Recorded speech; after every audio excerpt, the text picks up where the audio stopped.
Today is 1st of October and we are streaming online Evenings with Sraddhalu. Namaste. Namaste. Happy to be with all of you. Today we continue our series by answering some questions on the powers of strength and wealth and other powers. During our conversation, you may freely ask questions in the chat box on YouTube, or you can send your questions beforehand at our email address integralstudies.in@gmail.com.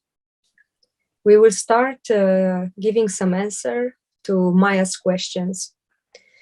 The first one: such was the strength of Vashishta Ganapata Muni Tapasya that mother said when he walked into a room, all the negative beings run away. One feels that strength in mother's command for all harmful beings to quit this place and for all. The ancient yogis were known for their strength and power. How can one invoke this tangible strength so that one can hold the divine force when it descends, and so that one can push back against anti-evolutionary forces and actively be an instrument for their work and uphold strong values? Is strength the correct aspiration here? And is it necessary condition to be a useful instrument in addition to faith and surrender? If so, is it strength gained or given? Should one do mantras such as Maha, Mrityunjaya, exercises like Sarvagasana, or does mother give the necessary strength to her children if they are open?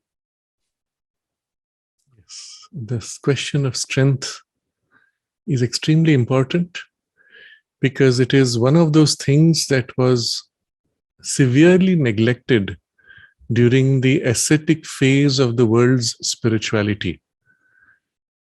This needs to be recovered along with the power of wealth, which also was given away to the anti-divine forces by a spirituality which saw it as a temptation.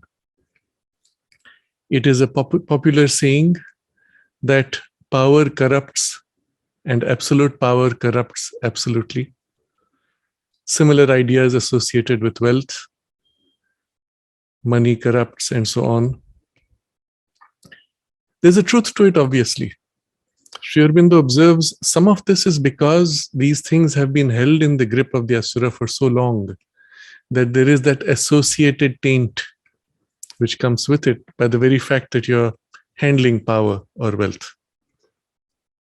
But much more it is because in the human evolutionary recent phase, there has been such a neglect that the capacity to wield these correctly was as if lost.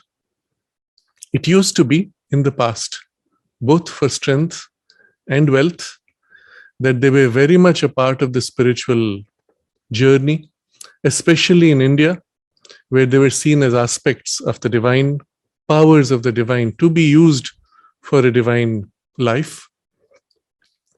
We still find the remnant of that in the worship of Mahalakshmi as wealth or Mahakali as aspect of power, but it stops with worship. When it comes to the actual aspect of power or wealth, there is almost instantly either a sense of a guilt or a separation from the spiritual, at least in idea, in association. And once that is made, then it becomes also a separation in action. So this needs to be corrected. And I think I have spoken about this before, saying that I do not find anywhere in the world any other spiritual tradition that looks upon wealth and strength in this sense surviving. Maybe they have been in the past, but I do not find them surviving except in Sri Aurobindo's teaching, where these are brought back to their rightful place. The sense of strength which Maya refers to in the example of Vasishtha Ganapati Muni is an incident that when he came to meet the mother, he was the great sage who recognized Ramana Maharshi and named him as Ramana Maharshi. Before that, he was just known as Swami, or there were various terms used. He called him Maharshi and recognized in him the spiritual giant that he was. When he came to visit the Sri Aurobindo ashram, met with the mother, I think it was in the 1930s. Kapali Shastriyar, who had been his disciple earlier, was already settled in the ashram. And when Ganapati Muni went to meet the mother, he described the experience while meditating with her, where he said, while earlier the force used to descend in a particular way from above, now it was pouring into him from all directions. And then he said, I have the intuition that, pointing to the mother, he said, you are a mother and I'm your child. And mother said, it is more than an intuition. So, among other things, the mother observed that when he came for the pranam in the meditation hall, which is of today's meditation hall, mother would be sitting there, people would come for pranam. When he came in, as he walked in, all the hostile forces ran away. Meaning they used to be present. They can pretty much hang around anywhere if they want to. And especially they're also attracted to the light, wherever there's a strong light. But here was a man who had such a tremendous power that his very presence used to drive them away. Why? Why would they run away? What is it that they would fear if they could hang around even while mother was there? So the thing here is the particular aspect of his power, which we may recognize as a spiritual power, which has this one characteristic, that anything which is contrary to it automatically gets as if dissolved, overcome. We see this in another example where Panditji's sister, Mitraka, she used to have some inner opening and she would see these little elf-like beings. Some of them would be helpful to her. Sometimes they would warn her that there was something with the cooking, the fire was still lit, or it was overflowing, the water was overflowing or boiling. Sometimes they would say, oh, so-and-so is coming, and she would find that it was true. And this was, of course, referred to the mother also. But she found that there was one particular being that was particularly attached to her, and she used to call him Chotappa, meaning the little one. He would go with her. As she went to meet the mother, he would stop at the entrance of the mother's room. And she would go in, but it refused to go in. And when this was reported to the mother, she said, naturally, if they come inside, they'll be dissolved. The intensity of the spiritual power was so great that anything which was a consciousness either insufficiently formed or too contrary to the spiritual consciousness would be overwhelmed by the intensity and dissolve because of the intensity, because it was not formed enough or it was too contrary. And so here we get a first clue. What was it that was Ganapati Muni's tremendous spiritual power? And it was this, that things within that intensity would get dissolved, overwhelmed, and so on. So here is a specific character of that power, because of a certain intensity which comes from that intensified tapas. Now you could ask, why is it did not happen near the mother? Well, it did, as we saw, as regards her room, at least with those beings. But there was a big difference. For the mother, when she came down for the pranam, she came with an intention to pour, to give, for which purpose she had to open, and she had to also reduce to some extent the intensity to make it bearable to those who came.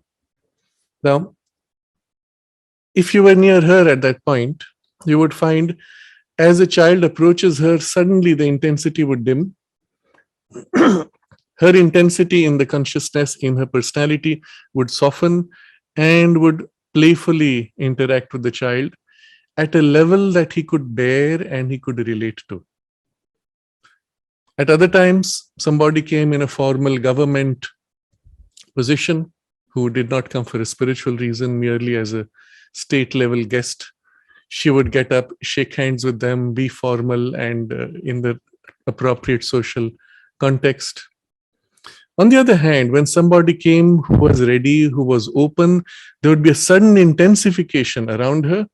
Her presence, her personality, everything would take on this intensity, and depending on the particular requirement, it would be an aspect or other of the Divine Mother, the Shakti, and it would pour with intensity. Now, if the person needed a certain quality, that would come with an intensity. If you thought you were judging what she gave by the look on her face, it would be a misreading. So you have many letters galore to Sri Aurobindo. Mother was very stern with me today. She did not smile. Sri Aurobindo has to explain it's not really a social interaction. So the apparent sternness has no meaning. The point was this: during this phase of a certain intensity, yes, but she would modulate it to the person who is just in front. In the earlier phases of the ashram life, the intensity as well as the expanse of the intensity would be much larger.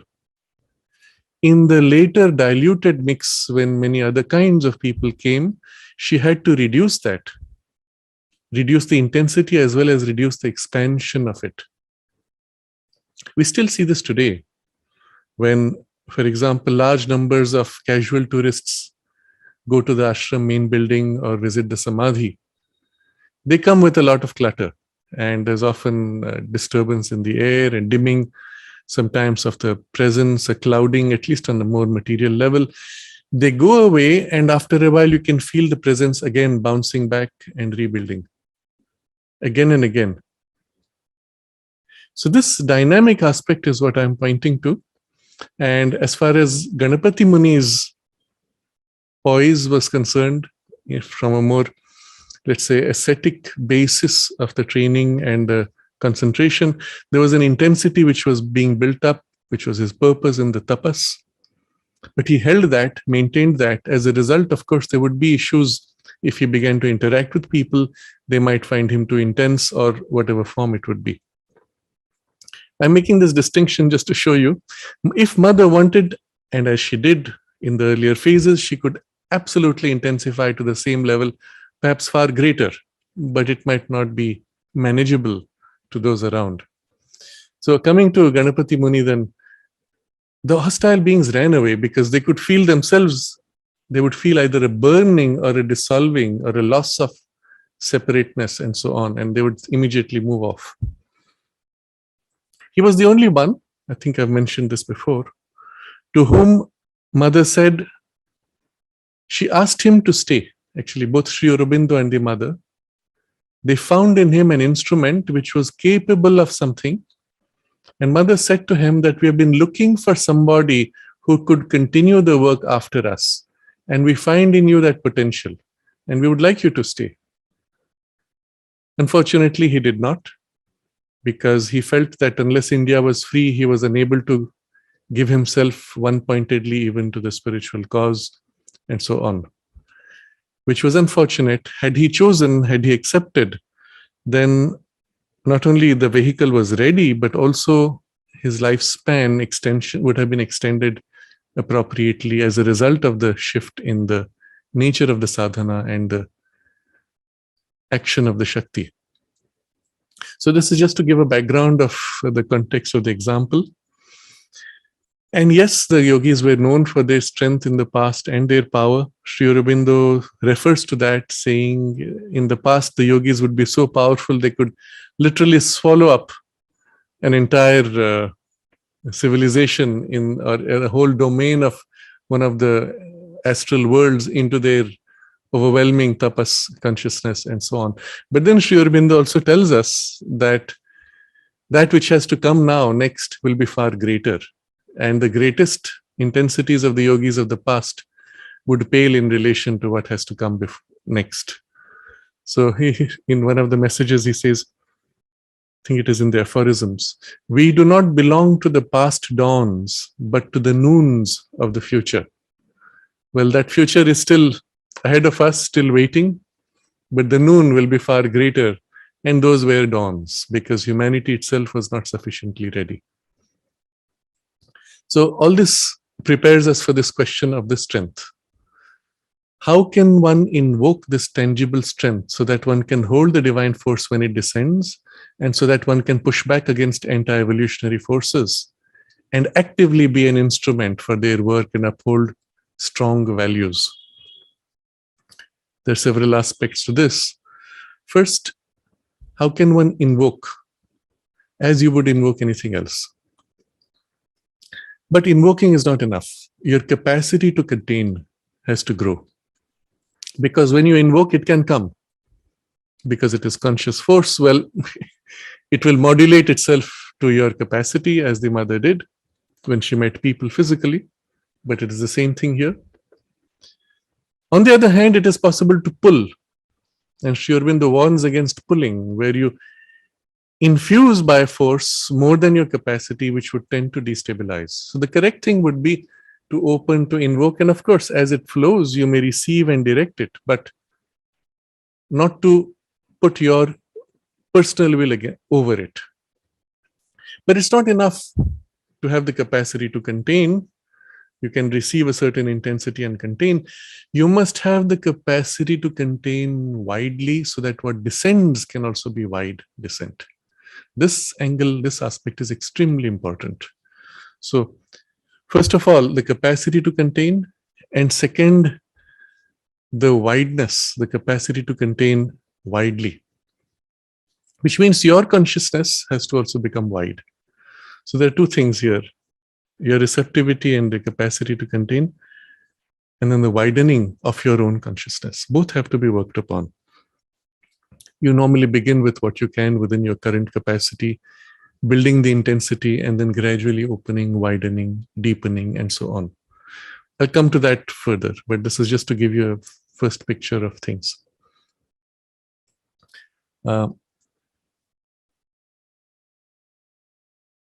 Next is this aspect of pushback against anti-evolutionary forces and actively be an instrument. So your goal is not primarily to push back against the forces. That would be an incidental result. Your goal should be to primarily be able to be a transparent instrument and a container for the divine forces. So as a result, from there will be the exercise of the forces, which may involve further complexities. So you could have a lot of power, but to be able to wield the power involves a skill that takes time to develop. I give an example, an analogy of physical power or political power would make it obvious. Let's say overnight you are made CEO of a company, or prime minister or president of a country. You start wielding your power, and very quickly you realize that what you thought would be the consequence of an action is not quite it. There are all sorts of secondary reactions, consequences of consequences, ripple effects, reactions from people who push back, circumstances that push back, and so on. And the whole thing is very complex because you're part of a system which also is holding power. Your power, although may have a dominant value, that also has a power by which it can push back. So this also begins to happen. And then you realize after a while that the pushback of the power strings, they begin to hook into you, find your weaknesses, and then begin to play you. Somebody on whom you're dependent now comes to you and says, look, you're dependent on me for this. If you don't give me that, I won't give you this. And very quickly you realize your position of power actually binds you and makes you a puppet of forces that precisely you are trying to control.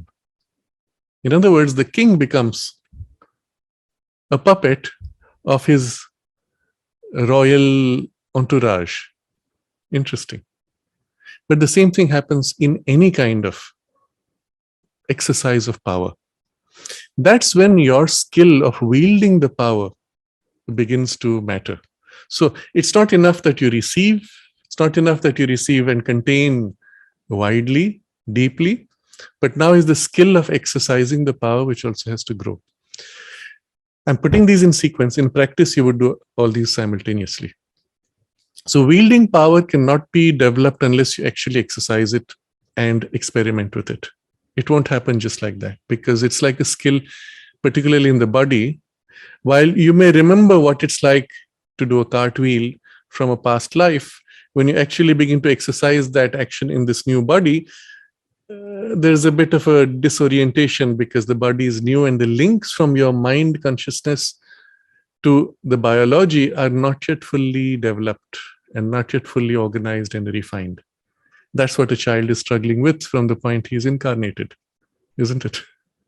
So there's a process of wielding and the capacity to wield. There are also situations, circumstances which might be for you a surprise, unexpected.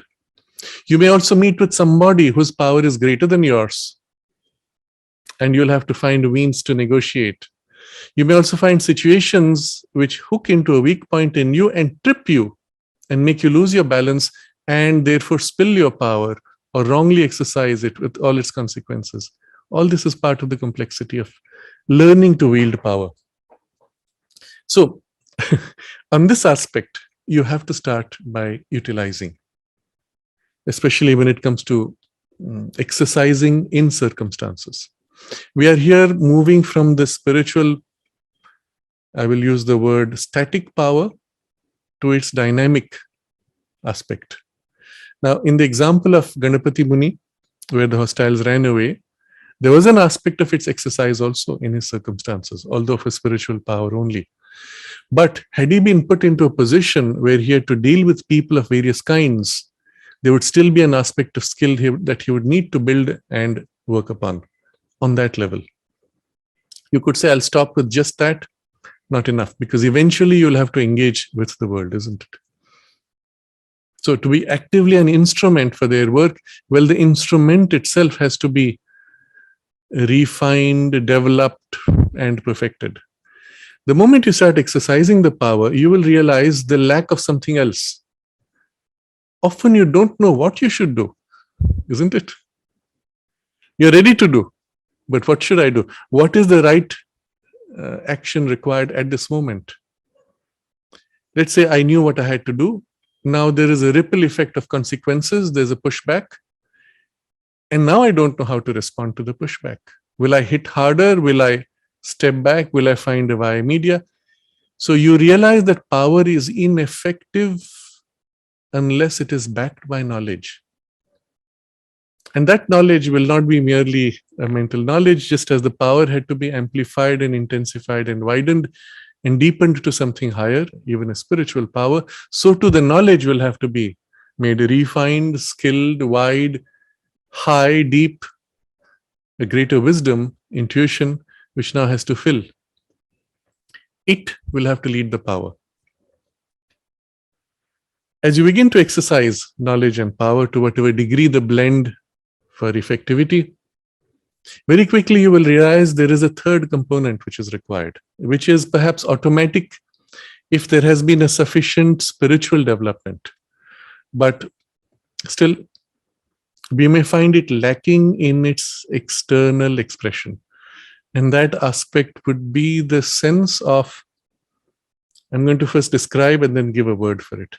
The sense of an underlying oneness with the other upon whom you're exercising the knowledge and power, in which you recognize the person's limitations, incapacities, mixed intentions, even oppositions, and still are able to exercise the power in a way that does not evoke or provoke a reaction.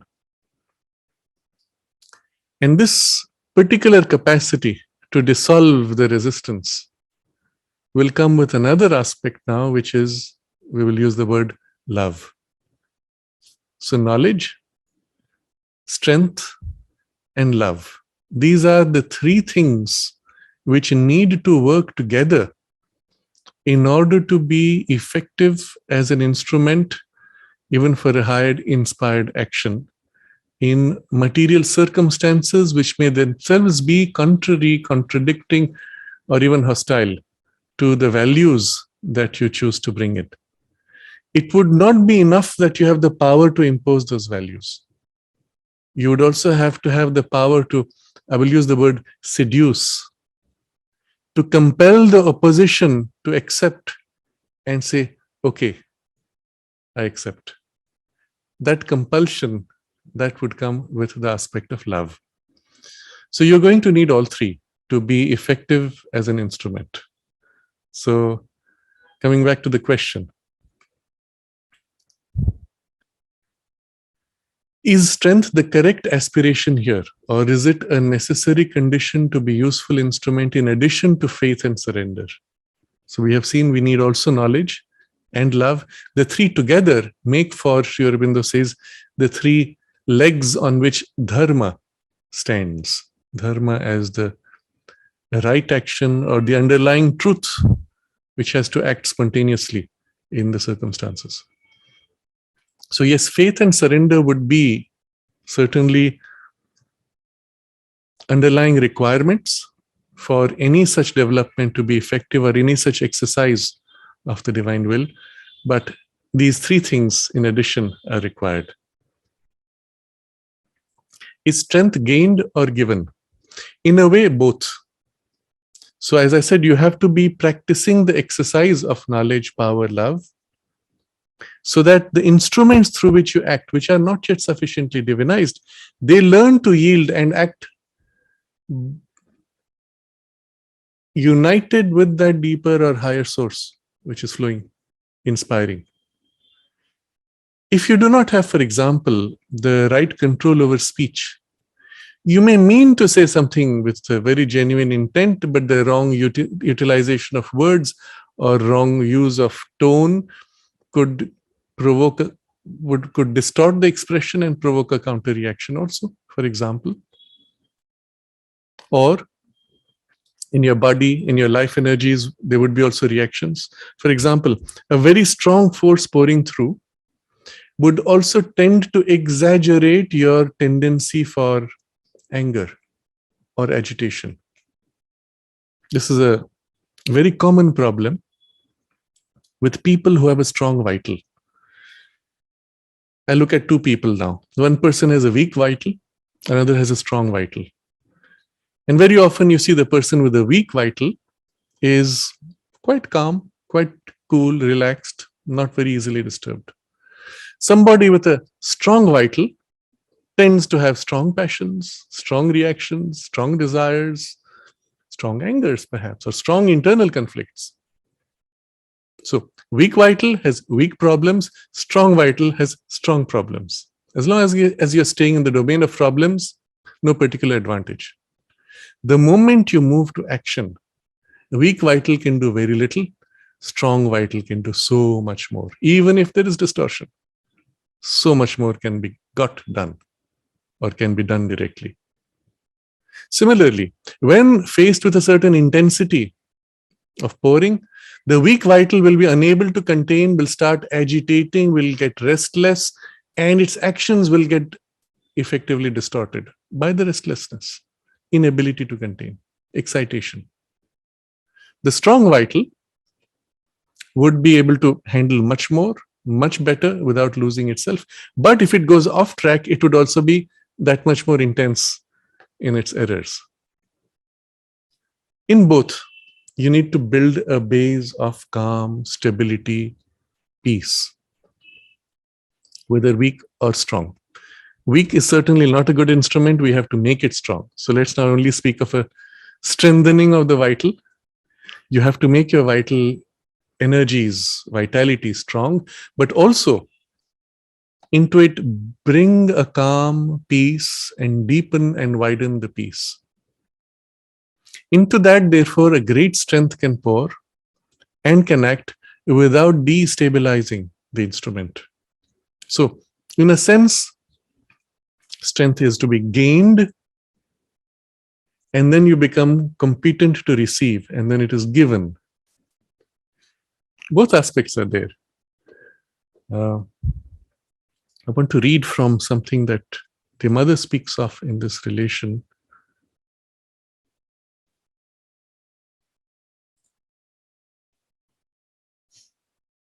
So this is regarding mother's observation when she says, be calm, and there's some question about it. She says, quietude is a very positive state.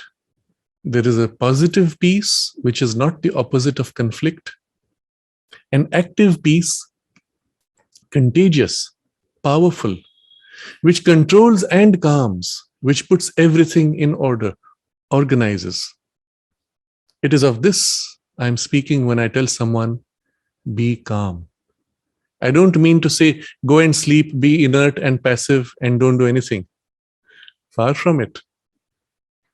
True quietude is a very great force, a very great strength. In fact, one can say, looking at the problem from the other side, that all those who are really strong, powerful, are always very calm. It is only the weak who are agitated. As soon as one becomes truly strong, one is peaceful, calm, quiet, and one has the power of endurance to face the adverse waves which come rushing from outside in the hope of disturbing one. So you have to recognize there will be those kinds of intrusions from outside. The true quietude is always a sign of force. Calmness belongs to the strong. And this is true even in the physical field. I don't know if you have observed animals like lions, tigers, elephants, but it is a fact then that when they are not in action, they are always so perfectly still. A lion sitting and looking at you always seems to be telling you, oh, how fidgety you are. It looks at you with such a peaceful air of wisdom, and all its power, energy, physical strength are there, gathered, collected, concentrated, and without a shadow of agitation, ready for action when the order is given. So let's look at the words she uses.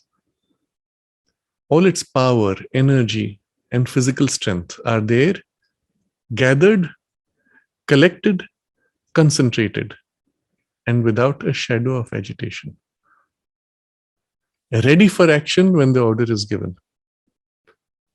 I have seen many people, who could not sit still for half an hour without fidgeting. They had to move a foot or a leg or an arm or their head. They had to stir restlessly all the time, for they did not have the power or the strength to remain quiet. The capacity to remain still when one wants to gather all one's energies and spend them as one wishes, completely if one wants, or to apportion them as one wants in action, with a perfect calm even in action, that is always the sign of strength. So, the capacity to remain still when one wants to, you should be able to when you want. To gather all one's energies, spend as you wish, completely if you want, or apportion, with a perfect calm, even in action. So these are the things you would work on to train yourself. That is always the sign of strength. It may be a physical strength or a vital strength or a mental strength. So again, here you get a clue that you could build on all three levels, these capacities. So physically, of course, and that would, physical activities would be very useful for this. In the martial arts, one of the very basic kinds of training they make you go through, and people see it only as a training in endurance or strength, but it's not that. You'll find people standing in a certain pose, arms extended in front, knees half bent, and stay. So you're standing with your knees half bent, arms extended in front, and you stay, and stay, and stay, and stay. After a point, your arms tire, your legs tire. You continue to stay and stay. After a point, they start shaking. You continue to stay. Eventually, sometimes you just fall over. The body refuses and goes into a reaction. And they make you do this again and again and again. After a point where you collapsed after 10 minutes, you collapse after 30 minutes now. What has changed? It's not just muscular endurance. You realize that the more fidgety, restless, and particularly in mind, the more disturbed you are, the more you're thinking, what time is it? How much more? How will I survive? How will I manage? The more quickly you lose. You realize by doing, and this is the hard way, that when you become completely quiet in thought, in emotions, in energies, and in body, and completely inwardly relaxed, then you can hold the poise. And actually, you begin to feel as if, oh, I could go on forever. Interesting. And the actual training is this inner shift. Unfortunately, the trainers themselves don't know what it is they're doing for. They have learned the hard way. They make their students go through it the hard way. But the deeper purpose, and when the masters teach you, this is what they teach you: stop moving your mind, stop agitating your mind. As a result, no more agitation in the life energies. As a result, your body itself now receives the calm.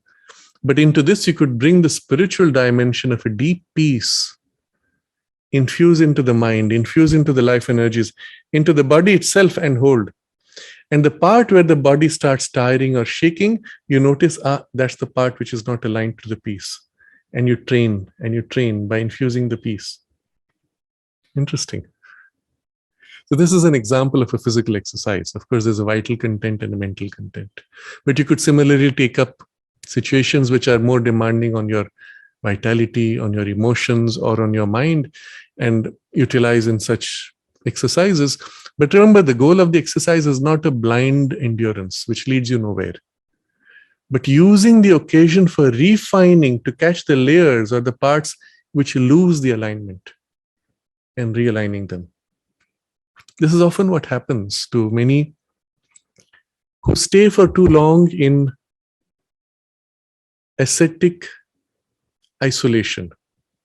Even if it is in some affirmative yoga, when you're in isolation for too long, your layers and finer parts are never tested. So it feels as if, oh, I'm suffused with peace. Fine, works fine.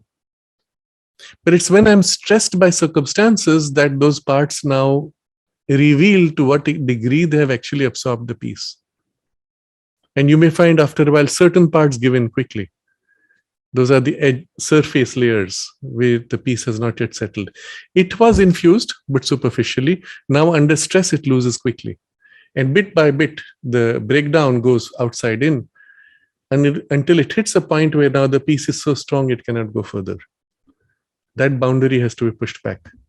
And in a sense, unless you are in activity, in work, and even to some extent in collective interaction, in a community interaction, this does not take place, or the testing of it does not take place. And hence, in the ashram context, where this sadhana was very intense in those days, everyone was involved in work, although they were advised not to engage in personal interactions. And yet the interaction for work was there, which often became the testing edge for many things. This changes when you have people who come with very different interests. Then things become far more difficult in a way. On the other hand, you're being tested more intensely. So all depends on your attitude there. So it may be physical strength or vital strength or mental strength. But if you are in the least agitated, you may be sure there is a weakness somewhere. And if your restlessness is integral, it is an integral weakness. So I tell someone, be calm. So if I tell someone, be calm, I may be telling him all kinds of things. It depends upon each person. But obviously, most often it is, make your mind quiet. Don't be restless all the time in your head. Don't stir up lots of ideas. Calm yourself. And she speaks of something very interesting. The people who have an experience of the divine, she describes several, and who cannot recognize what the experience is unless they can articulate and explain it to themselves, either in thought or in words. because they live so much on the surface that they cannot register an experience in itself at its own level. So they need to translate it. I come out from this deep state of immersion. Wow, that was something. What was it? I think I felt a peace. I think I felt a calm, and there was some kind of light. I felt wide, something. You have to reduce it to words and ideas. In the process, the experience is diminished. But in doing so, you're losing the power. And this she gives as an example of this restlessness, which makes you lose power. So I'm going to read a little bit of this. For most people, an experience exists only when they can explain it to themselves. The experience in itself, now she lists them: contact with a certain force, a widening of consciousness, communion with an aspect of the divine. No matter what experience, an opening of the being, the breaking down of an obstacle, crossing over a stage, opening new doors, all these experiences, if people cannot explain them to themselves in so many words and materialize them in precise thoughts, it is as though these did not exist. And it is just this need for expression, this need for translation, which causes the greater part of the experience to lose its power of action on the individual consciousness. How is it that you have a decisive, definitive experience that, for instance, you have opened the door of your psychic being, you have been in communion with it, you know what this means, and then it does not stay? It is because it did not have a sufficient tangible power unless you can express it to yourself. The experience begins for you only when you're able to describe it. Well, when you're able to describe it, the greater part of its intensity and its capacity of action for the inner and outer transformation has already evaporated. There it may be said that expression, explanation is always a coming down. The experience itself is on a much higher plate. So now you're going to have another thing to work upon. When there is the descent of a power, let's say, or there is an infusion of a certain power from inner or higher range, the bridging from the level of the first direct experience to its full expression, or even its containing on the surface, and then its expression on the surface, that should be made as smooth as possible, as complete as possible, without the need for this translating, reflecting, diluting process. So you should be able to hold the experience in the grade, depth, or height of power in which it was received. Staying there, allow the power to then flow through all these levels. And all this would happen relatively easily if you have already worked to establish the space of complete stillness or stability or peace. So this is reading from the mother's comment. There is another which comes from Sri Aurobindo's writings, and this is in the Synthesis of Yoga, where he's speaking of how the body can be prepared for receiving and a higher control to be brought in order to amplify the powers of the instruments, since that is our goal now. So describing the second member of the yoga of self-perfection, which we have spoken about before. And the chapter is the power of the instruments. So he says the first objective of this cultivation is to make the nature a fit instrument for divine works, and for which you need to amplify the power, the Shakti. So there's an aspect of the Shakti filling you, but then there's a preparatory aspect to it. And the right Shakti is the first step, the right condition of the powers of the intelligence, heart, vital mind, and body. And he explains there's a whole rationale which we will skip, and then he comes to what do we do practically. The first thing the will has to do with the body is to impose on it progressively a new habit of all its being, consciousness, force, and outward and inward action. Wow. All this has to be done for the body. A new habit of its being. What does that mean? The way the body feels to itself. Consider somebody, let's say, take an example of a patient who is unwell. I am weak. I am unable. And of course, if they have been programmed by the doctors beforehand, uh, you know, I have such and such a damage in my heart, there's a hole in my lungs, there is this in my kidney, there is that, I am diabetic. So I'm weak, I'm incapable, I'm vulnerable, etc., etc. You see, the state of the body being, the way it feels itself to be, its sense of its existence, of its underlying reality, who it is, that of the body, not of your mind and emotions. So you have to impose on it progressively a new habit of all its being. Next, all its consciousness. So the body's awareness is of a certain grade, of a certain dullness, of a certain blindness, I will use the word, inertia, clouding. So when you come into the body, you feel immediately a sensation of narrowing, limiting. Even in your mind, when you start daydreaming, you can float and free and widely extend yourself. You come back into body, oh, here and now, earth limitation, and you're shrunk into the size of your body consciousness and the dulling of the consciousness. This also has to be taught, a new habit. Similarly, a new habit of all its force, the push, and outward action and inward action. The outward action of the body would be, of course, what it is doing in terms of its skills and expression, but also the internal working of the biology itself in terms of its, and then its consciousness in terms of relationships between the different organs and their functions. All this is included. Everything has to be impose on it progressively a new habit. For this, an intermediate step is it must be taught an entire passivity in the hands, first of the higher instruments, but eventually in the hands of the spirit and its controlling and informing Shakti.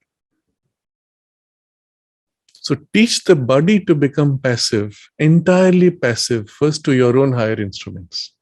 Let's say in this case, the higher parts of your mind or the higher layers of aspiration in your emotions and so on. To be passive to them means that when they act, it does not react. It allows, like a transparent instrument, it allows their action smoothly. Now, one of the most effective means for this is to be in a state of complete stillness, but under a stress of some kind. That is, when you do asanas, you stretch and hold. So the moment you go stretch and hold, after a while, as the modern mind is, it starts getting restless. What am I doing? Is there a bing on the mobile? Maybe there's a message for me. What about this? What about that? No, your mind becomes completely still, quiet with the body, and your emotions and energies become completely still with the body, and all these four align in stillness. And then if in that state they open to something deeper or higher, perfect. And that's the most easy, most direct, the best training. Good for the body at the same time, and at the same time it aligns, unifies your being and teaches the body to become still to the higher influence in different postures, in different circumstances. Let's say you're waiting at a bus stand. You're waiting before an interview meeting. You sit quietly. You can open your mobile. Your mind can be restless. What's that fellow doing? Of course, you can always use it in a positive way. Or you can use that time to still mind, still emotions, still energies, still the body. And sit in this calm stillness. And then from there, open to something deeper or higher. And it's fascinating. Once you've got a little bit of this, it's such an enjoyable activity that you might want to do it more and more. But in the process, in the body, you're teaching to become receptive and open. So the key phrase he uses, the body must be taught an entire passivity in the hands, first of the higher instruments, and then eventually in the hands of the spirit, and it's controlling and informing Shakti. Once you get this, the mind then becomes the link, the heart becomes the link for something still higher, deeper, and the whole thing can be done relatively easily. Another sub-step, it must be accustomed not to impose its own limits on the nobler members, but to shape its action and its response to their demands. To develop, one might say, a higher notation, a higher scale of responses. So normally the body says, I've been working now for 3 hours, and there's not more I can do. Past habit. Instead, the body should be taught, as long as required, I can continue to work. Now, the problem is today, we have to always constrain this with certain situations of extreme health balance. If you have an issue, well, it's still a body problem, but don't drive it too hard or too fast. Yes, this must be done. Even the body can be taught to overcome every limit, irrespective of age. But with age, the boundary and pace of change might be slower. So respect that even as you push the boundary softly, gently, and recognize what is habit and what is an actual physical limit. When we are young, this boundary is not so clear. And so you can really push the body to limits and see what is real and what is not. But its limits, it has to let go to something higher. And Sri Aurobindo uses this very suggestive line, shape its action and its response to their demands, to develop, one might say, a higher notation, a higher scale of responses. It's as if you had a notation of music and your body is used to singing in this narrow band of 1 octave, and a higher scale, a higher octave now is being opened up and its boundary is pushed. It's a very suggestive metaphor. Dwell on it and see what else it conveys to you. And the metaphor will be complete in the next sentence where he says, at present, the notation of the body and the physical consciousness has a very large determining power on the music made by this human harp of God.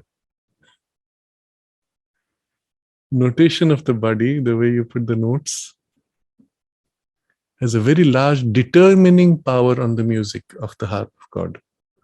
So from above, the music comes, which is of 5 octaves. Your body determines limits to 1 octave. The notes we get from the spirit, from the psychic soul, from the greater life behind our physical life cannot come in freely, cannot develop their high, powerful, and proper strains.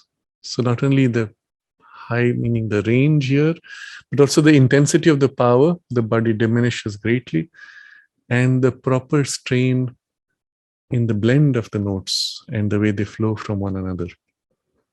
This condition must be reversed.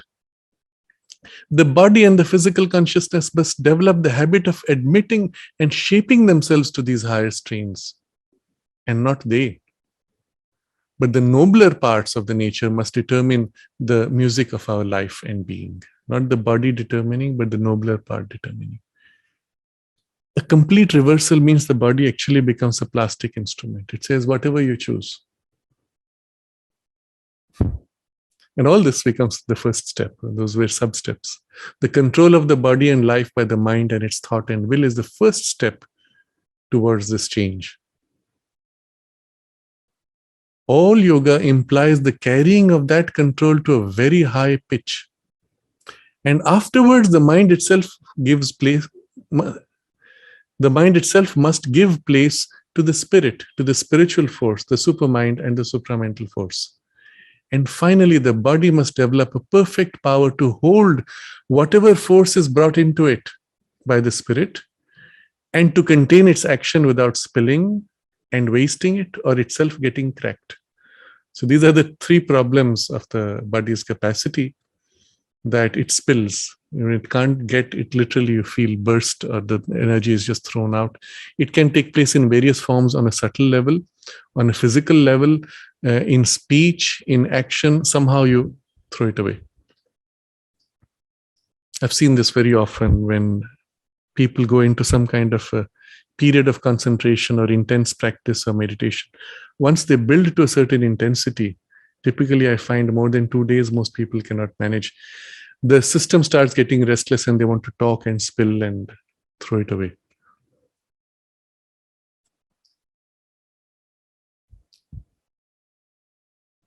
So the first problem is that it tends to spill or waste it in activity which just disperses by various means. It can also be done another way. I have nothing to do now, but I will do something just because I have too much energy and I need to shed it, but I'll do work. But that's a waste. Or itself getting cracked. There is a breakdown. Even it can fall ill sometimes if that is too much. If it is too weak and has not been plastified enough. It must be capable of being filled and powerfully used by whatever intensity of spiritual or higher mind or life force, without any part of the mechanical instrument being agitated, upset, broken, or damaged by the inrush or pressure, as the brain, vital health, or moral nature are often injured in those who unwisely attempt yogic practice without preparation, or by undue means or rashly invite a power they are intellectually, vitally, morally unfit to bear. And thus filled, it must have the capacity to work normally, automatically, rightly, according to the will of that spiritual or other now unusual agent, without distorting, diminishing, or mistranslating its intention and stress. You see, all the distortions which may come when there is too much intensity.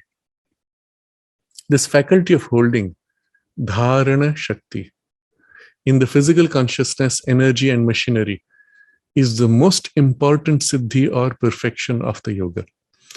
Now, all this, I will pause here. I won't go further. You can read the whole chapter. But all this is to give you a sense of what it would mean to do the tapasya of the power aspect. Of course, with it, we would work on the knowledge and the love and everything else. But this would be a broad sense of what one would need to do. If you start young, you have a huge advantage because, as I said, your body is more supple, can be shaped more rapidly, more easily, with less resistance. But in principle, you can do this at whatever age, finding whatever pace is required. But there was a warning there. If you unduly attempt to bring greater power into the mind, vital, physical, without being first purified, let's say, it can create all these imbalances. And the purification, I would not go into detail, simply say this base of complete stillness where it lives by a higher value and not by contrary or lesser values. So I think this would give a pretty complete sense of the nature of the work to be done. There is one more passage which I was tempted to share.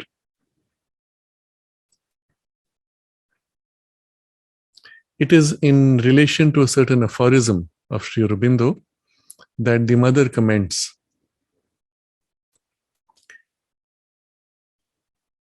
Well, I'll read the part of the aphorism, 141. If thou canst be the slave of all mankind, thou art not fit to be its master. And if thou canst not make thy nature as Vasishta's cow of plenty with all mankind, to draw its wish from her udders, what avails thy leonine supermanhood? In other words, if you want to be truly a representative of the power aspect of the Superman consciousness, then its ability to serve with love and to give in plenty to all humanity would be an essential component without which it would not be truly a greater power that is worthy of ruling, of leading mankind. So ruling is not domination to crush. Ruling is to lead to something greater. That's the true sense of ruling. So Mother's commentary on this is, to be the slave of all mankind means to be ready to serve mankind. And to make oneself as the cow of plenty means to be able to pour forth abundantly all the force, the light, the power that mankind needs in order to emerge from its ignorance and incapacity. For if this were not so, a superhuman being would be a burden rather than a help to earth. Interesting. So this is something quite deep. There are many more implications which we can, I would leave it to you to introspect and explore. But this is also to put in context the deeper truth behind this aspiration for being effective in power.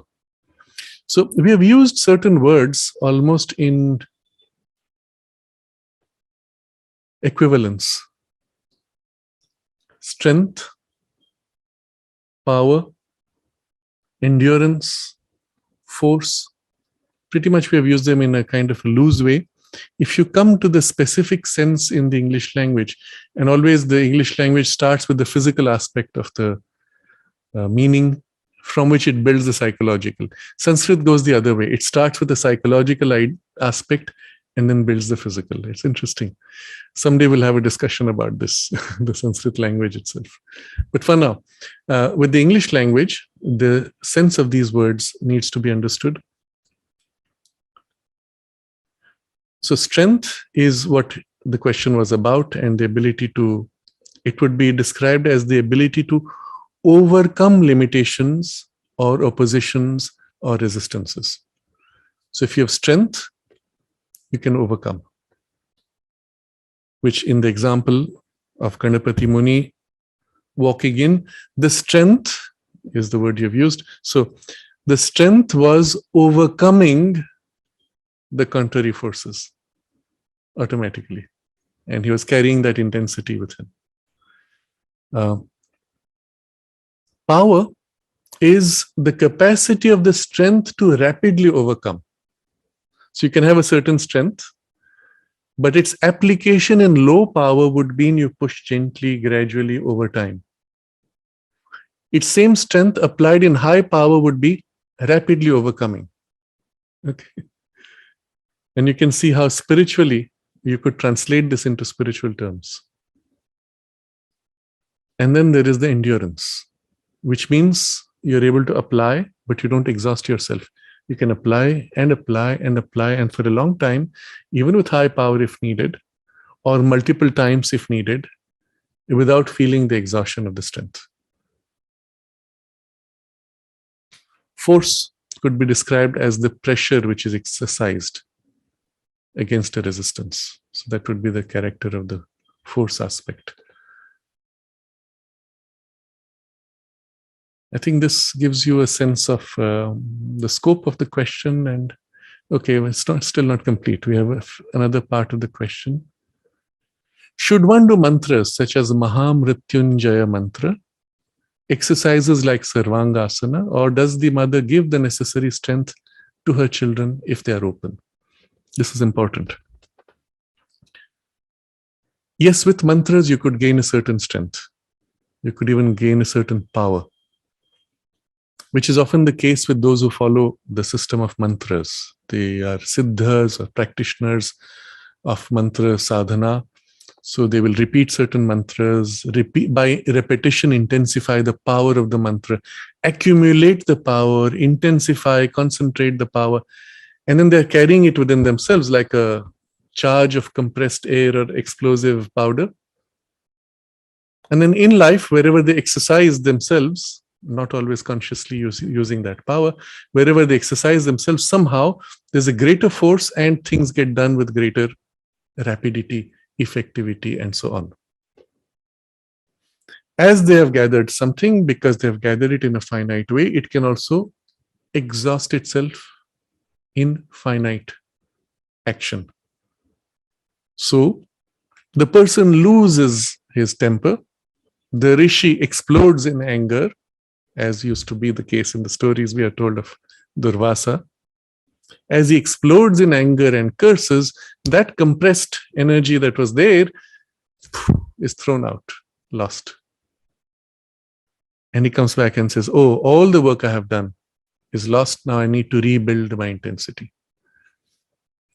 I've had occasion to actually see this happen, and I mean to experience this happen in certain kinds of gathered energy. One can actually feel it being lost even as you speak. And it doesn't have to be with anger. Sometimes even speaking of, especially the powers relating to mantras. I think I've shared here an experience I had because of the fact of having chanted with my teacher many times certain things, perhaps other things also. There was a certain power which I could feel in the speech. And for a long time, I had avoided technical lying. So technically, I would never tell a lie. If I had to avoid a difficult situation, I would find a way to use words which were always true, but might deceive somebody and get around that problem. So at some point in my life, I faced certain situations where I could not do that. Some people asked certain questions in a very direct way, and I found that I had no way. And I chose to lie. I could have, in retrospect, I could have said, well, I prefer not to discuss that with you. There would have been other ways to avoid, but it didn't strike me then, and I chose to lie. And I could feel a diminution of the speech power. It was very interesting. It's difficult to describe what it's like. If I had to use words, I will say, when there was speech, there was a certain intensity which you could feel in the speech, as if when said with firmness, it put forth an energy that would make it happen. However strong, that's not the point, but you could feel the energy that would make it happen. After that, it was as if I had lost something. Oh, I don't have, I'm using the same words, but I can't put the same energy, or this energy is not there. I have to force myself to put it. It was not happening automatically. And that is that kind of gathered tapas, concentrated energy, which can be lost in this way. And there are other ways in which it can be lost also. So this was the characteristic of many of the kinds of practice which had to do with mantra sadhana. So those who use this, and you've referred to Mahamrityunjaya mantra, for those who do not know, the term in Sanskrit can be a little difficult for those who are not familiar with the language. Maha is great, Mrityu is death, Jaya is victory. So the great mantra victorious over death, or mantra of victory over death. That's how we could translate. This is a well-known mantra in India. It is extremely powerful. There's potency to it. When you give this mantra to a child, for example, or the Gayatri mantra even, or Sri Aurobindo's Gayatri, it can be given to a child with this particular idea that this will actually protect you from all danger. In any situation, if you find yourself in life helpless or under assault or in danger of any kind, repeat this mantra and immediately you will be protected, if nothing else, like a shield will form. This is often told to children in India, at least those who follow some kind of transmission of the tradition.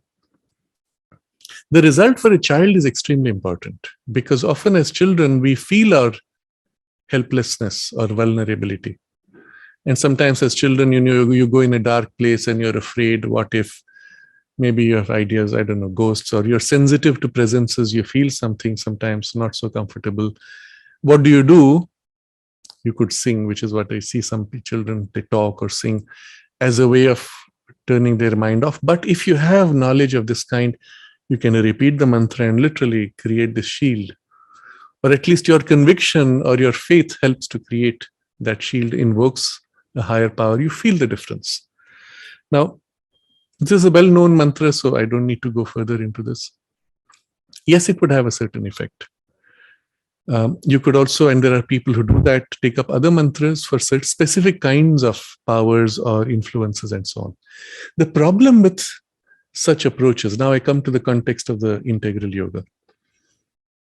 The problem is that it is still finite energy gathered in little bits and pieces over a long period of time, accumulated, which you cannot use very freely, and it is a miserly energy. It is actually a tiny, tiny, tiny amount compared to the infinity that's waiting to pour down into you. So, yes, certainly this is useful. But if you're a practitioner of the integral yoga or seek to practice the integral yoga, tap into the higher source, which would build far more rapidly, a far greater intensity, and against which this kind of practice pales in comparison, literally. So for example, I think of a friend who is in business who used to do this as a mantra. And one of the questions I asked him is, have you met people who have, and he felt the power. I said, have you met people with greater power? He said, yes, I met people who I felt they had so much power, they could just knock out my power in one go like this. I said, what do you do in that case? Or worse still, what if the mantra had been lost? So many great mantras have been lost in time. You would never have the capacity to build up this power and this shield and protection or this influence. So much better way would be that, let's say, you have an experience of the presence, of the power, of the shield, whatever, with mantra, without, with direct experience, whatever it is. You have an experience. Recognize that, go back deeper, deeper, deeper into as if the deeper ranges or layers of what that experience represents. Leaning back, so to say, all the way into the self of which this is an aspect. And concentrating in this way, you reach a certain depth of intensity, density, presence, wideness, which is so much greater as to feel almost as if it opens out into infinity. In wideness, in density, in intensity. All infinity. Of which this is like the tail end or the tip. Tail end of the dog or tip of the iceberg, whatever. But in relation to infinity, it's nothing. So whatever experience you have, and for purpose of experience, you may have anything. From there, deepen to go back as if leaning, as if recognizing all that everything is an aspect of self. Immerse into that. And then from there, as you return, let its imprint, let its impression, let its influence now fill you. Inside out, up to down. In whichever parts of your being are most receptive, hold.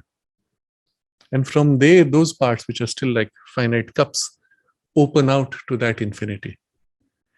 And then still further down into more superficial and lower parts, which may be more narrow as cups. Hold, open to that. And so on, all the way to the most material body. And you will feel in your body itself that density infusing. Although it's not yet fully settled, it's not yet stabilized, it's just superficially reflecting or filling, but still hold that and open. And this as an exercise would be the single most powerful and rapid way to build this aspect of, I will say first, deep peace, and into that deep power, presence of self.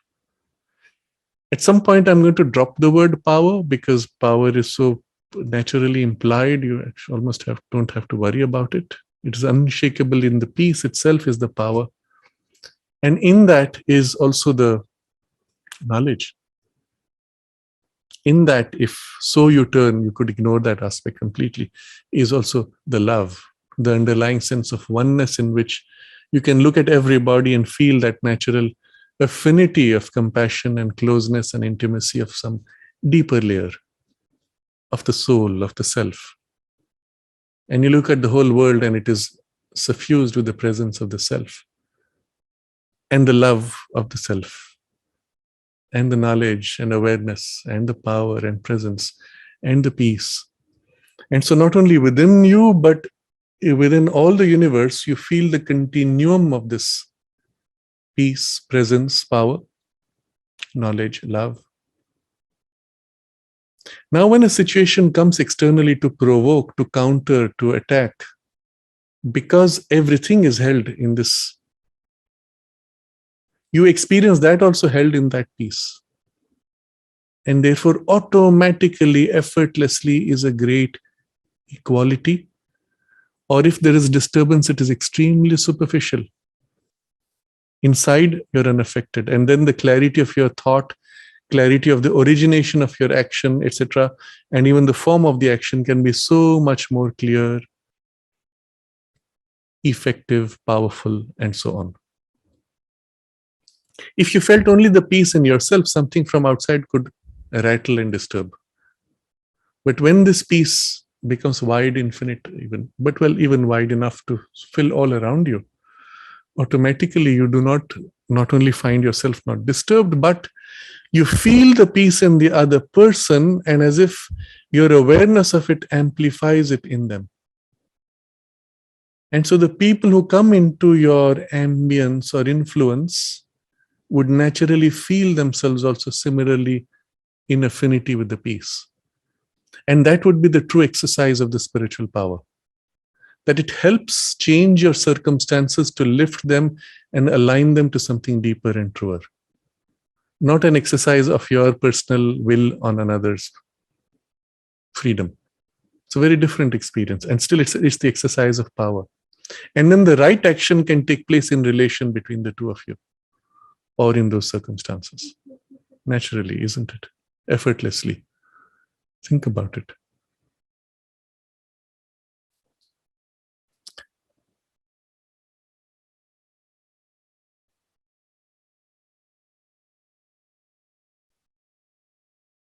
When the peace is thus exercised, the circumstances also are very different in their response and their reaction.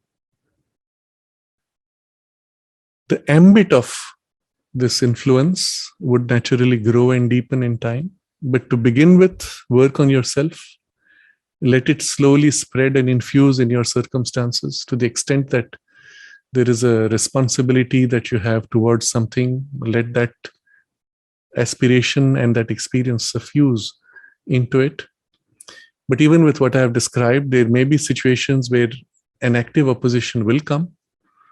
You would not be affected, and perhaps according to the depth or the height of the power involved, it may even use that opposition in the long run for a more comprehensive outcome. If by then you have opened to the supramental action, that would be one of the natural consequences effortlessly.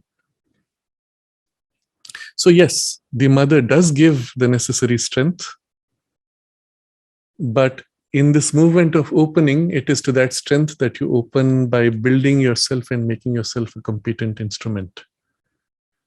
So there is an aspect of your personal turning in action, in immersion, and then there is the aspect of her pouring into you, filling into you the power and the force. Both work together.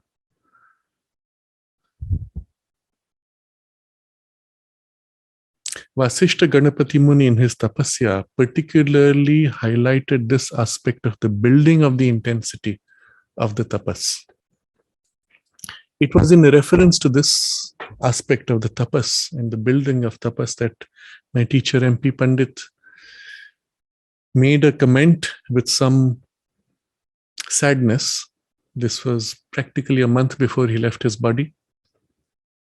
And he raised this question. He said that why is it that in an ashram of Sri Aurobindo and the mother, such extraordinary giants, we do not see too many exceptional giants?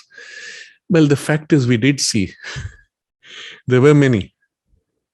But most of them were somewhat silent, and they belonged primarily to the first early grade of the sadhaks, very few later on.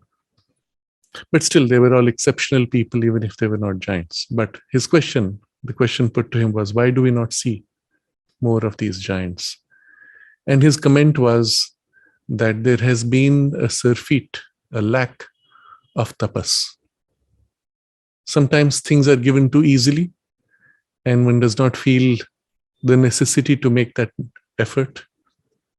The necessary effort made Yes, she could fill that much more, infinitely more, but that effort would still be required on our part.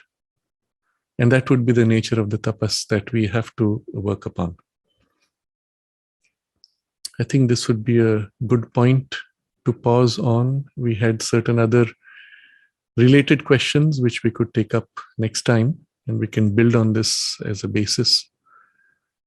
But the aspect of power, and especially in the spiritual context, and through the spiritual power, the recovery of power in life, in action, in realization, in achieving external change and transformation, both of circumstances as well as of consciousness, is absolutely essential.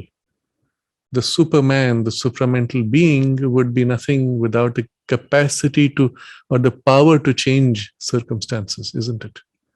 But we will come back to the three things: the wisdom, knowledge, the power which has to follow the knowledge, and the love which has to be infused in both. Without love, even with right wisdom and power, it could be felt as tyrannical or imposition or too impersonal. Without power, the knowledge and the love would be weak and ineffective. Without knowledge, the power, even with love, would be haphazard and would result in often contradictory, delayed, or avoidable oppositions. So the three have to blend in a sense. In a supramental consciousness, it's a single action. You do not distinguish the three. But from our experience, the knowledge has to precede, followed by the power, and infused with the love in the power itself. So we can hold this as a broad reference. In your own life, and now I don't take the larger question of building that kind of power, in our own life where we have to exercise our choice, our will, our limited power and circumstances, family, friends, workspace, life situations, wherever possible, take a moment to step back, stand in your highest, deepest poise of understanding what is the right thing to do. Sometimes you may see even doing the right thing, it's not going to do anything. It won't have the necessary result. And yet you have to do the right thing. Well, okay. From the knowledge, then you exercise, but with base of peace, impersonally, without being disturbed, with equality, without being agitated. If you find yourself agitated, pause, do not act. Make yourself very quiet and still. Only when you have reached stillness that you act. If during the action again there is agitation, pause or slow down the action. Match it to what you're currently capable of. Slow down. Exercise, play, learn, develop the skill of exercising power without losing the balance or without agitation. And infuse into the power this compassionate aspect, an underlying mutuality or love is still too big a word, but recognize you could have been on the other side. How would you want it done to you? And do what you can to soften, bring mutuality of some kind, etc. So I'm bringing it to a very narrow, mundane kind of level, but as a starting point, this would be the way you would immediately apply within your current capacity in your circumstances as you work upon the deeper and higher aspects.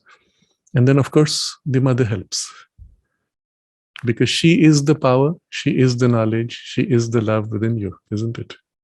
So as you align yourself to these three things, remind yourself that these are not yours. Don't say, my love is so great. No, it's not your love. It is her love within you that resonates with the love within the other person or with the presence within the other. It is her knowledge or light within you that reveals the intelligence within you. And in the same way, it is her power within you that you are exercising and wielding. It is not yours. And therefore, with this awareness, you're able to deal with it with responsibility and as in the right attitude of an instrument, as a trustee of the power. And this principle would apply equally to wealth, which I had wanted to discuss perhaps another time. but the same attitude of trustee, not yours. And then the possibilities of distortion, of claim of the ego are minimized. So it's something we could all try to work upon in the coming few days while it is fresh as an intention, as an aspiration, and learn as we go along.